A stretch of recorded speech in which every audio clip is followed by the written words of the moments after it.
What is up, everybody? So, welcome to Canvas series. I recently put out a video about Greenlight. So, if you don't know what Greenlight is, definitely check that video out. It'll be very helpful. It's quite explanatory. But hey, my channel is for your help. So, if you don't want to use brain cells, use my videos. And if you use my videos, make sure you leave a like and subscribe. Help a brother out, please. Please help me out, please. Anywho, hello everyone. I am the 25th Genius back with this series. Hopefully I'm able to keep up consistent with it. Things are looking very promising for this project. So with that being said, let's get started. So today I'm going to review the series. And I'm going to explain, I'm not going to say if you should vote for them or not. I'm just going to tell you my initial opinions and why do I like them or I don't like them, or basically just what is good and what is bad, and you can pick for yourself if you like it or not. I'm not gonna say if I like it or not. I'm gonna leave that up for your interpretation. So let's get into the first of one of many of these lovely series called Spells from Hell. So what it's about? So Spells from Hell follows a character by the name of James Chung. Very strong, very confident character, very focused on his goals and his future, from seemingly because of his family influence. He works hard to get what he wants, and he really tries to leave magic out of his life. However, he didn't get an internship with a very prominent company, which put him in a road of depression. On the flip side, there is a character by the name of Scarlet. Kind of funny, not Grim Reaper Scarlet.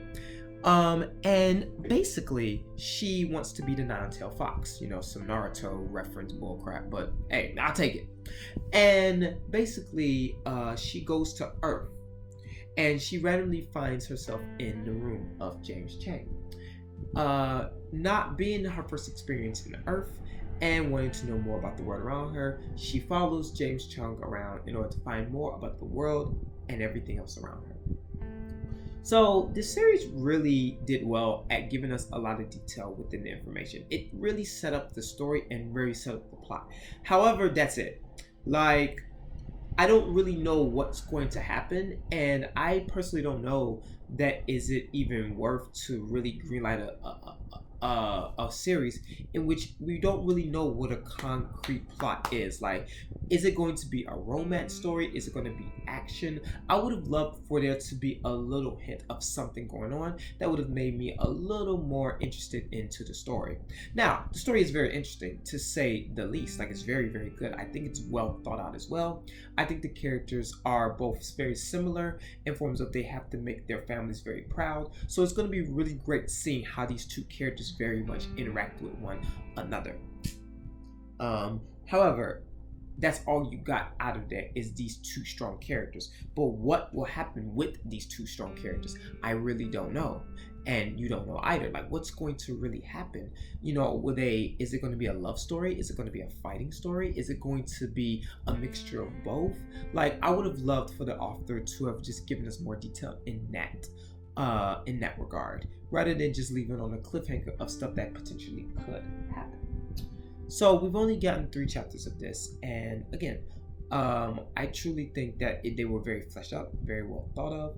I just would have loved to have just saw basically what is the main struggle or the climax, or potentially new climaxes as it goes on. Now you can say that with Scarlet and her rival Amber, I believe her name is, and the fact that she's already steps ahead of Scarlet while Scarlet is behind, which forces her to go to Earth from Hell.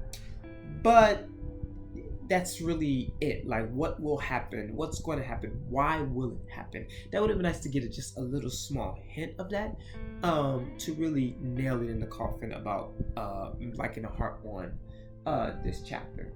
So, James Chung just doesn't seem like your typical average guy in a sense, and that's very good because, again, it's something very different. I will admit that James Chung is a very different character with seemingly a lot of promises to become a very boss type of character.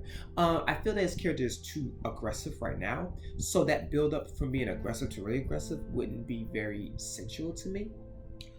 But I do think that he's a very strong lead character, and I think that Scarlet is a very strong female lead character, and I'm very a little bit excited to see what's gonna go happen. But again, that won't happen unless we greenlit the project. So should I say greenlit it? I'm not really saying it. Again, you're just only hearing my opinions about why Spells from Hell was, about it. So is it worth reading? Is it not worth reading?